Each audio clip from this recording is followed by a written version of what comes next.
West Point, NY. President Donald Trump on Saturday highlighted the diversity of West Point's graduating class and appealed for America's newest officers to uphold the country's core values, a speech emphasizing unity at a time when the commander-in-chief's relationship with military leaders has become strained and questions have arisen about the role of soldiers in a civil society. Trump also told them that under his administration, American soldiers no longer will be responsible for rebuilding foreign nations. It is not the duty of U.S. troops to solve ancient conflicts in faraway lands that many people have never even heard of, he said. We are not the policemen of the world, but let our enemies be on notice. If our people are threatened, we will never, ever hesitate to act. And when we fight, from now on, we will only fight to win. Trump's commencement speech came as arguments rage over his threat to use American troops on U.S. soil to quell protests stemming from the killing of George Floyd by a Minneapolis police officer. To an audience of more than 1,100, he said members of the class of 2020 come from the farms and the cities, from states big and small, and from every race, religion, color and creed. But when you entered these grounds, you became part of one team, one family, proudly serving one American nation. The president said they became brothers and sisters pledging allegiance to the same timeless principles, joined together in a common mission, to protect our country, to defend our people, and to carry on the traditions of freedom, equality and liberty that so many gave their lives to secure. Tensions between the White House and the military have escalated since nationwide protests began over the death of Floyd, a black man who was pinned by the neck by a white police officer for several minutes despite saying he couldn't breathe. Trump seemingly alluded to the protests, saying, "What has made America unique is the durability of its institutions against the passions and prejudices of the moment. When times are turbulent, when the road is rough, what matters most is that which is permanent, timeless, enduring and eternal." He said that from the U.S. military academy came, the men and women who fought and won a bloody war to extinguish the evil of slavery within one lifetime of our founding.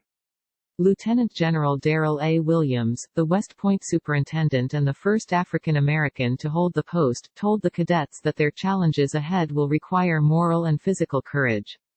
In the past 2 weeks, Trump yelled at Defense Secretary Mark Esper for publicly opposing Trump's call to use active duty troops to crack down on the demonstrations. Trump then shut down Esper's attempt to open a public debate on removing the names of Confederate Army officers from military bases.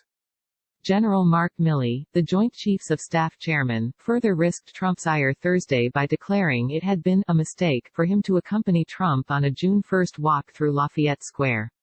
The trip ended with the president holding up a Bible and posing for the news media outside St. John's Church, which was damaged by fire during the unrest.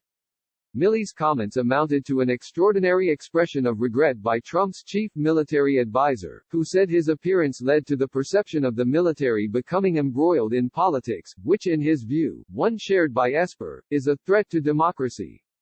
The events have stirred debate within the military and among retired officers. More than 500 West Point graduates from classes spanning 6 decades signed an open letter reminding the class of 2020 of its commitment to avoid partisan politics. The letter, published this week on Medium, also alluded to the problems Esper and Milley encountered at the White House after Floyd's death. Esper, who did not attend the graduation, told cadets in a video address that he expects them to remain committed to our core values: loyalty, duty, respect, selfless service, honor, integrity and personal courage.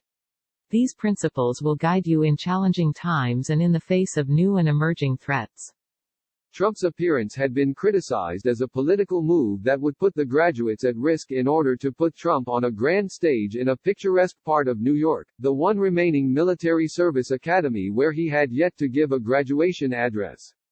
Historic West Point is located 40 miles 65 kilometers up the Hudson River from New York City, the epicenter of the U.S. coronavirus outbreak. Army officials defended the move, saying the cadets would have had to brave the health risks of traveling back to campus anyway for their final medical checks, equipment and training. The cadets had been home since spring break in early March, just before the coronavirus was declared a pandemic and Trump announced a national emergency. They returned to campus in late May. A group called Veterans for Peace announced a protest outside West Point's main gate Saturday against what it called Trump's dangerous narcissistic photo op stunt at the West Point graduation. The recently commissioned second lieutenants wore masks as they marched onto West Point's parade field, instead of into Michie Stadium, the longtime commencement venue. They sat 6 feet (1.8 meters) apart, in keeping with federal guidelines to practice social distancing during the outbreak. They removed the masks when the ceremony began. Instead of shaking hands with the president, graduates stepped up on a platform before the main dais and saluted. Guests were not allowed, family and friends had to watch online. The graduating class immediately underwent coronavirus testing when they returned to campus in late May. More than 15 class members who tested positive were isolated for 2 weeks before they were allowed to rejoin their classmates. By Darlene Superville, Robert Burns and Michael Hill contributed.